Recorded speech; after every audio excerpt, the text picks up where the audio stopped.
All right, let us say hello once again to the man who wears many hats, including the one on his head. But this Friday, he'll be once again rocking the promoter hat just outside of Orlando, Florida, not far from where the UFC event will be taking place the following day. It is iKON FC 6, loaded card. Happy to be joined just days away from the event by the BMF champion, Jorge Gamebred Masvidal. Jorge, how are you, sir? With my brother, just chilling. Just finished practice. Headed home right now. Chilling, man. Just stuck in traffic. Oh, yes. A big city traffic. But first off, I think this is a brilliant idea to have this card when it's happening and where it's happening. Was this sort of always the plan? Hey, the UFC is coming to Orlando. Let's give the fans who are going to be traveling or going to this card a little bit of an appetizer. Let's make a full weekend of fights out of this for the fans. Definitely, the UFC wanted a date in December from us, from iKON, and it just made perfect sense. There was actually not a lot of venues available on other weekends and such. It just came to be that stars lined up, and the Friday before the UFC was available, was affordable, and we were able to move right in on it. A lot of fun stuff on this card. And you told the folks a little ways back, hey, when this guy Bo Nickel is ready to make his pro MMA debut, watch out. And we see what has happened with him, and his Penn State college teammate, fellow national champion Anthony Cassar, will be making his pro debut on this card. What can you tell us about Anthony from the MMA side of things? What can we expect from him on Friday night? He's a great athlete that doesn't get tired. Yes, and for heavyweight, there's not a lot of guys that are athletic like how he is, and he has a gas tank to back it up, So now as he starts to develop techniques, and not all wrestlers are going to transfer over and have power, but there's certain guys that the way they wrestle, you can tell like this guy would have a punch, this guy would have power because he can generate it. I think Anthony's going to be one of those guys that give him a year or two and he's going to start generating a lot of power, a lot of big shots, and he can hurt guys. He'll catch guys off guard. They'll be thinking he's going for a takedown, and he comes in with like a flying knee or flying punch. He's that type of athlete, mixing with his pedigree of wrestling. He has a great background. Do you feel like he's a guy that, hey, let's enjoy him while we have him here at iKON, because he's only going to be here for a very short time, and then maybe not as quick as Bo, but a guy that could be in the UFC, like you said, a year or two, it could all click and come together for him? Yeah, he can make strides, because he can just make it real hard right now for guys, just taking them down, not letting them up, and make guys' life hell. So once he learns to put those hands together, combos together, and he gets it to the mat, it's going to be hard to get away from a guy like that. So I could just picture being a nightmare stylistically for a lot of individuals, So that's another guy that they might try to fast track in the future. But just, I always say, like, let these guys come into their own, just let them fight. Go out to figure it out. When they say, hey, I'm ready for the next level, hey, I'm ready. Bo had about, maybe 2 amateur fights, I think. So that is something that Bo did have going into those pro fights as well, that he had done at amateur. Cassar wanted to go straight pro. So it's good as well. They both got their pros and cons. Save your body in a way. He has all those wrestling matches, right? So he wants to get paid and start getting it on the professional record. But you're also going to be learning on the job. That's not the downside to it, but the reality to it, A couple of other interesting names on the card. The main event, Jared Gooden had some experience in the UFC, and he's fighting Adriano Rodriguez, who is a get or get got kind of guy. I love watching that guy fight, and Jared loves to have a short night at the office himself. Fair to guess this one probably not seeing the cards on Friday? Say the last part? Fair to say this one's probably not seeing the judges' scorecards on Friday. Yeah. I got that one. Be easily fight of the night. I could easily see one of them stopping the other. I could even see some submission exchanges, maybe, who knows. But I definitely feel that would be one of the better fights. That's why we booked them so high up at the top, because we know they're going to deliver. We just have a feeling they're going to put in the type of fan that want at iKON, the type of competition that we need at iKON. We keep looking for the best fighters out there on the regional side, pitting them up against each other, and let's see what happens, so who's ready for the next level. Another name who I know you were very impressed with when you were in Savannah not that long ago, Beksad Usmanov, 27 years of age, opened up a ton of eyes at iKON FC5, well coached, very talented guy. I know you were super impressed with him during his win on the last card. How excited are you to see him back in the fold? And he's taking on a pretty tough guy, Contender Series vet, a guy who holds a kickboxing win over Giga Chikadze and Anvar Boynazarov. And it's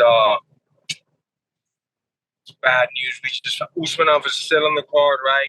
But, welcome to Monday of fight week, like always. We just lost somebody, man, and it's Usmanov. Opponent, he has staph and it's not good. There's an infection right now, and he's got a doctor, so he just can't make it. So it sucks because wow, I could talk about that fight for like 20 minutes.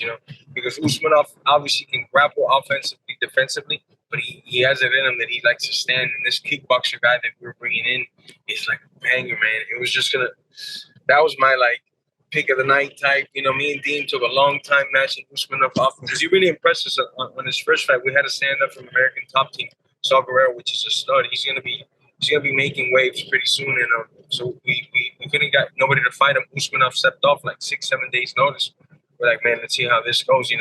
Thinking that the guy from ATT was gonna just dominate, and wow, it was one of the best fights we ever had at iKON. And I knew then this guy Usmanov is a dog. He took this in 6 days notice. This guy's well-rounded. We're trying to do the thing right for him, and now set up a full training camp, this and that, and now this happens. So now we're scrambling, reaching out to promoters, managers. Maybe this interview right here helps us finalize somebody for Usmanov. We just found out today that his opponent will no longer be here. Oh, man. Stinks. It stinks to hear. Hopefully we find somebody for him. A fight that just got added less than a week ago, I saw on the iKON Instagram page. I had to look at the post a couple of times to actually see if it was real.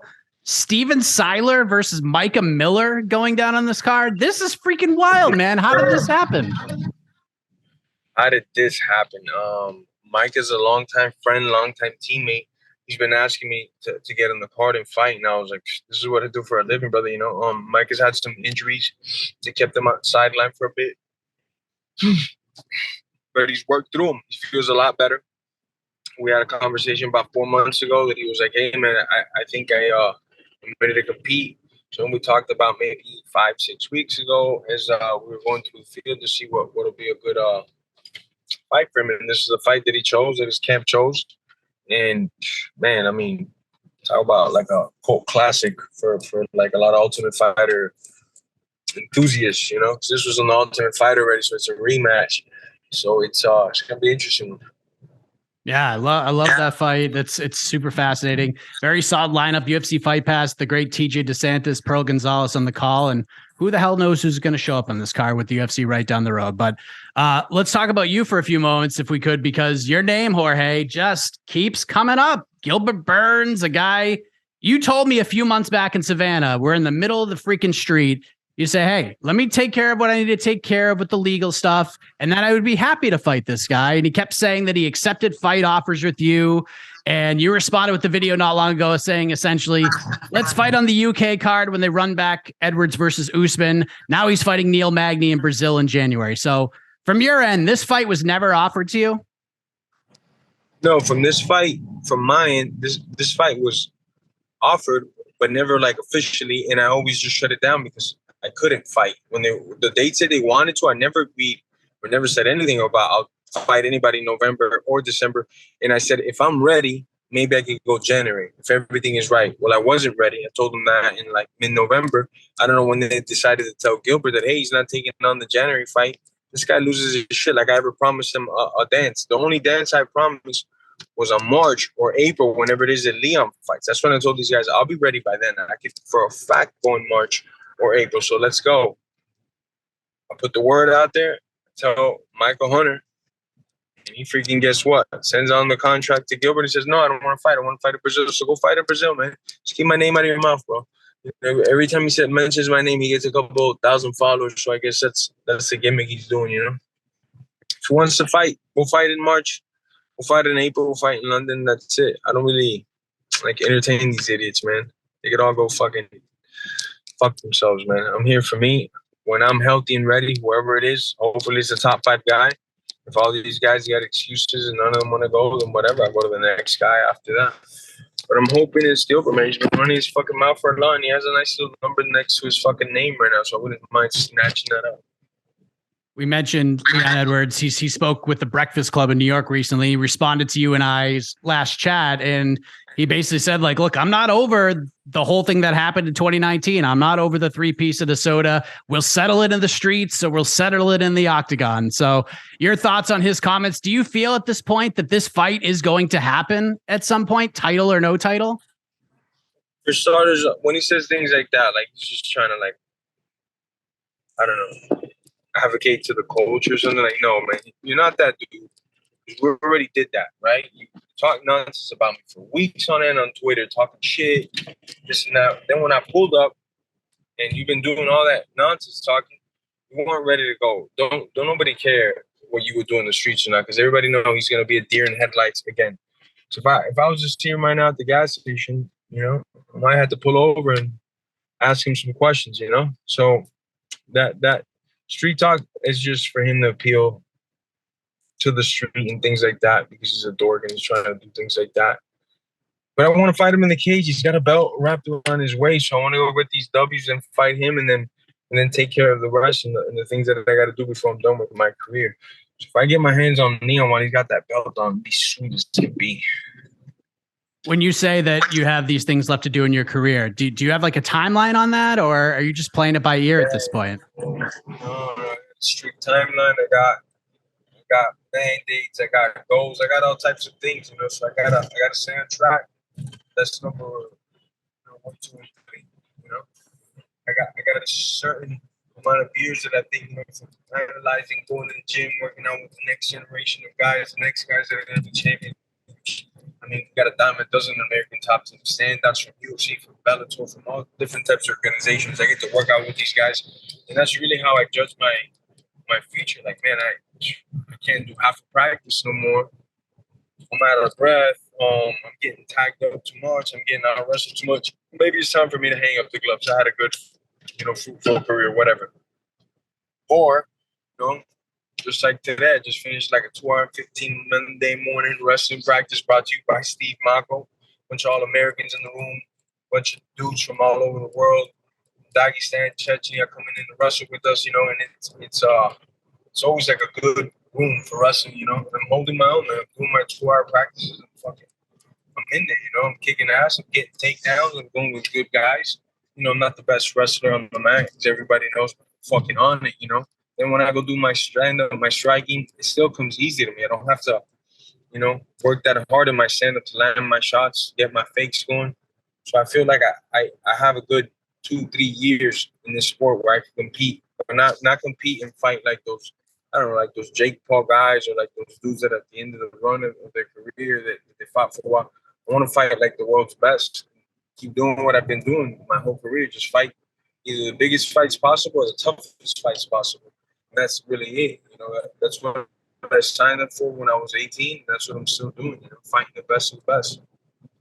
After a tough fight with Dustin Poirier, a name I didn't expect to hear your name come out of his mouth was Michael Chandler. Does some interviews, including with my colleague Ariel Helwani on the MMA Hour. He believes a fight between you and him for the BMF title would be a fan's delight, and he feels it's pretty much a conversation between you and him for who the BMF is. Do you agree with that? And what did you make of this sort of challenge for Michael Chandler? Michael Chandler is like a quitter, man. That's like the first thing to be in the BMF. I saw when he fought my boy Will Brooks. Will Brooks hit him so hard, this motherfucker just quit. He just quit in the middle of the thing. He turned his back, he shook his head. He said, no, I'm done fighting. So BMF my ass. Like that's the first rule of being a BMF in anything. Like, you can't be a quitter. You might lose here and there, but you can't ever give up on yourself. You can't quit. So that conversation of BMF belt is like not happening, man. Come on, Chandler. I know you don't have like a good perception of the world and stuff, but that's not happening. Another thing, he doesn't get me closer to 55, right? He doesn't get me to 170 pound rankings or belt. You know, if he comes up to the weight class and I hit him with a jab and he turns into dust, he disintegrates, right? Like one of them old statues that disintegrates into dust.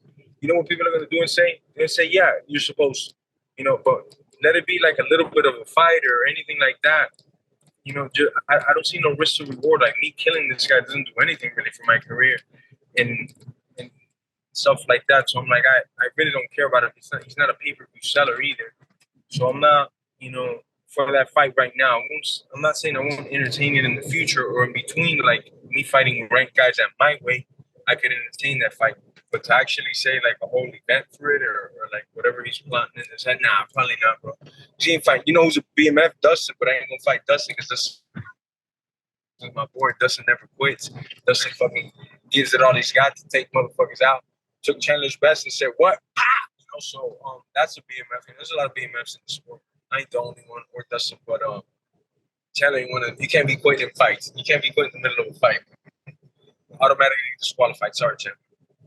Would you ever put that belt up against anybody?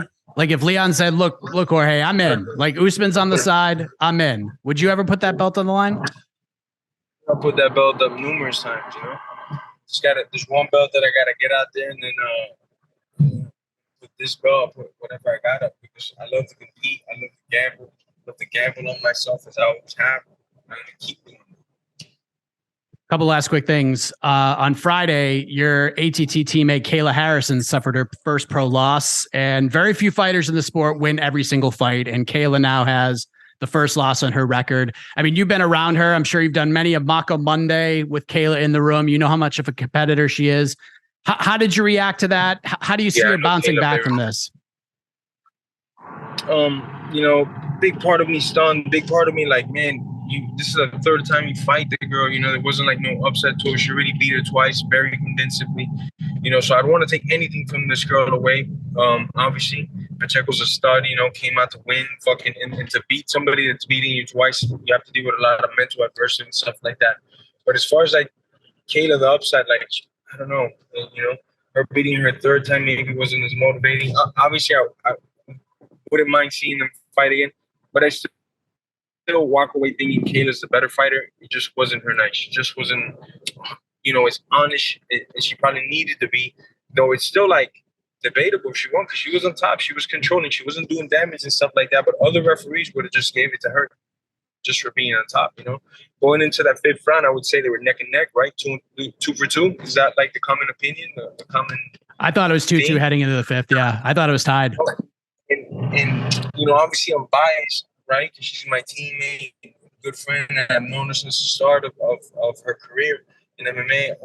I think, some could say she won that round. She took her down. She was on top of the last 2 rounds, and she wasn't landing shots.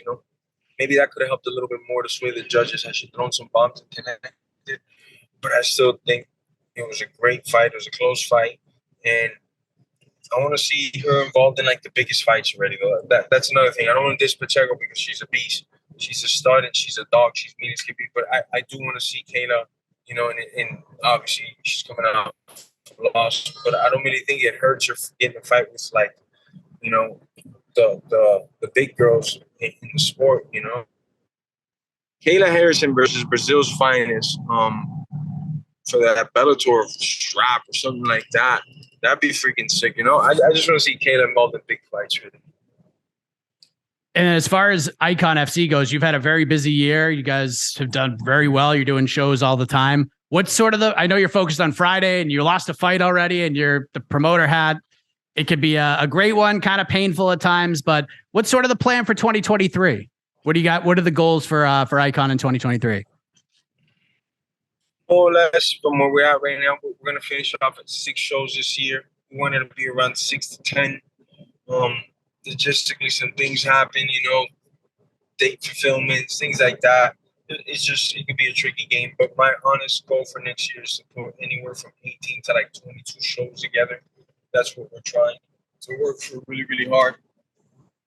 Me and Dean got a good thing going on, and I think we can do it. We can make these shows happen. We've learned a lot in the last 6-7 months. I think if all goes right, we'll have about 22 shows. The country's best, the world's best at that level, finding each other, just finding out who's going to go where next, And I just want to keep putting on fights, keep giving guys that avenue to come fight for my promotion and then go do your thing, Go make as much money as possible as you can. We're not always going to be a regional promotion. So if you talk to me three to 5 years from now, conversation be a little different, right? It'd be very different. But obviously, as the money starts to come in, I can pay the guys more than I can hold them. And be like, hey, come fight for me 3-4 times, blah blah blah. But for now, it's just like I'm using my name to just springboard these guys and get them the biggest fights possible. Faster, quicker, get them into these big shows. And I see what's happening. You send 5 guys off to the UFC. People want to come fight for us, They'll see this interview and they'll go look it up and they go, whoa, this guy's not lying. You already did send 5 guys to the UFC. Boom, somebody else just applied, And in that, having that much talent, wanting to fight for us and put on these good fights, we're able to really hand select what matches we think are going to be the best. And been in the game for a while, so I sit there with my matchmaker, and it's like a fun time because this is what I do all day, I just went to American Top Team, I was there 2 hours and change, come back, I'm gonna eat, recover real quick, and then I go back to the gym at night. So my life is fighting. So matchmaking is just part of the day, part of the routine.